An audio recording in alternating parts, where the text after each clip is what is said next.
Jal Jeevan mission আঁচনিৰ পৰা বঞ্চিত হৈ ৰৈছে যোৰহাট লোকসভা সমষ্টিৰ অন্তৰ্গত ভৈয়াহাট আদৰ্শ গাঁও। আৰু এই মুহূৰ্তত মই দেখুৱাইছোঁ আদৰ্শ গাঁৱৰ যি পৰিৱেশ, সেই পৰিৱেশ নামতহে আদৰ্শ গাঁও, কিন্তু ইয়াৰ স্থানীয় যিসকল লোক, সেই স্থানীয় লোকসকলে তেওঁলোকে যি জলজীৱন আঁচনিৰ সুবিধা লাভ কৰিব লাগে, কিন্তু সেই সুবিধাৰ পৰা লাভ কৰা নাই। আৰু এই মুহূৰ্তত আমি দেখুৱাইছোঁ NKTV দৰ্শকসকলক কি ধৰণে ভৈয়াহাট আদৰ্শ গাঁৱৰ ৰাইজে বালিৰ গাঁত খান্দি তেওঁলোকে পানী সেৱন কৰিবলগীয়া হয়। মই দেখুৱাইছোঁ ইয়াৰ যিসকল স্থানীয় মহিলা, সেই মহিলাসকলে দীৰ্ঘদিন ধৰি তেওঁলোকে জাজি নদীৰ বালি খান্দি তেওঁলোকে এই বালি পানী খাবলগীয়া এটা পৰিৱেশ সৃষ্টি হৈছে, যিটো আমি দেখুৱাইছোঁ সেই পৰিৱেশ ইয়াৰ স্থানীয় মহিলাসকল আছে আমি দেখুৱাইছোঁ।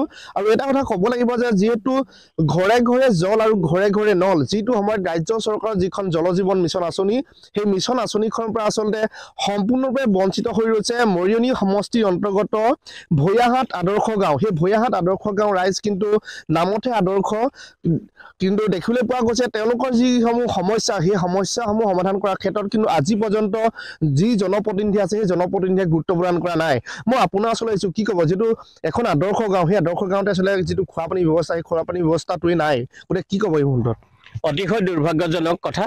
ইয়াত যিহেতু ইতিমধ্যে সমাগত লোকসভা ইলেকশ্যন, গতিকে আমি সাংসদ তপন কুমাৰ গগৈ ডাঙৰীক অনুৰোধ জনাইছোঁ অতি সোনকালে আপোনালোকে এই জেজেম আঁচনিৰ অন্তৰ্গত এই ভৈয়াহাট আদৰ্শ গাঁৱত খোৱাপানীকৰণৰ ব্যৱস্থা কৰি দিয়ক। আৰু যিহেতু ৰাইজে আশাৰে বাট চাইছে, 50 বছৰ ধৰি এই বালিঘাটৰ পানীকে খাই তেওঁলোকে জীৱন নিৰ্বাহ কৰিবলগীয়া হৈছে। যিহেতু বাৰিষা কালত, খৰালি কালত কোনো কথা নাই, দুয়োটা অৱস্থাতে তেওঁলোকে গেলা পচা পানীকে খাই জীৱন ধাৰণ কৰিবলগীয়া হৈছে।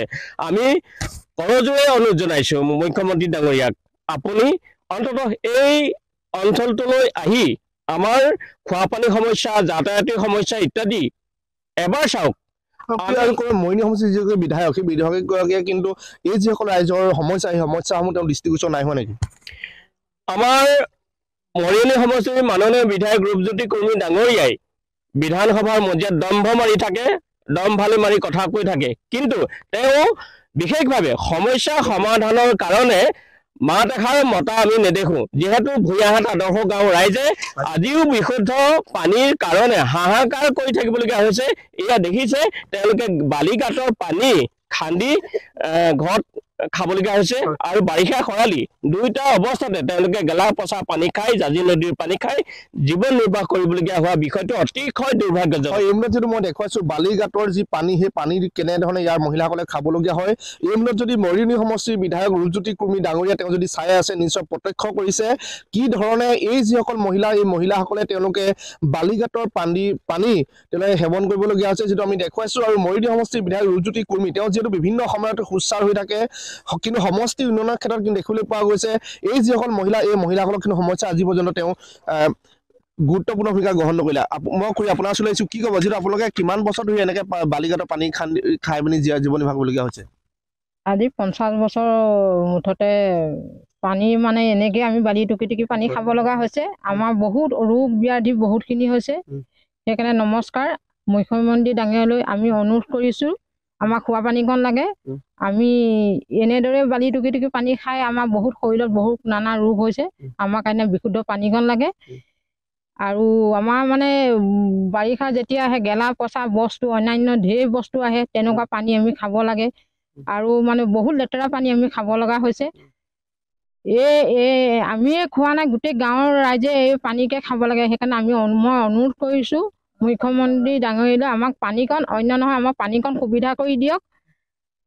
হয় হয়, নিশ্চয়কৈ মুখ্যমন্ত্ৰী ডাঙৰীয়াক এওঁলোকে অনুৰোধ কৰিছে যাতে তেওঁলোক খোৱা পানী ব্যৱস্থা কৰি দিয়ে। মই এটা আপোনাৰ ওচৰলৈ আহিছোঁ, যিটো নমস্কাৰ মুখ্যমন্ত্ৰী ডাঙৰীয়া, আমাৰ এই পানীকণৰ কাৰণে বহুত অসুবিধা হৈছে। আপুনি যদি অতি সোনকালে এই পানীকণ আমাক যোগাযোগ কৰি দিব পাৰে। আমি এতিয়া 50 বছৰ হ'ল, এতিয়া পানী নিবলৈ আমাৰ নৈৰ পৰা তুলি আঁঠু কাঢ়ি পানী নিবলগীয়া হৈছে। আপুনি যদি সুবিধা কৰি দিয়ে, আপোনালৈ অনুৰোধ জনাইছোঁ। আমি খুব ধন্যবাদ দিছোঁ। আপুনি যদি পানীকণ আমাক ধুনীয়াকৈ দিব পাৰে, আমি বহুত সুখী হ'ম। হয়, নিশ্চয়কৈ ৰাজ্যৰ মুখ্যমন্ত্ৰীক তেওঁলোকে আহ্বান জনাইছে যাতে তেওঁলোকৰ যি সমস্যা, বিশুদ্ধ খোৱাপানীৰ সমস্যা, সেই বিশুদ্ধ খোৱাপানীৰ সমস্যা সমাধান কৰিবৰ কাৰণে তেওঁলোকে আহ্বান জনাইছে। আৰু এনেধৰণে দেখিবলৈ পোৱা গৈছে নামতহে আদৰ্শ গাঁও, কিন্তু সেই আদৰ্শ গাঁও ৰাইজৰ যি সুবিধা, সেই সুবিধাৰ পৰা কিন্তু বঞ্চিত হৈ ৰৈছে ভৈয়াহাট আদৰ্শ গাঁৱৰ যিসকল ৰাইজ, সেই ৰাইজসকল।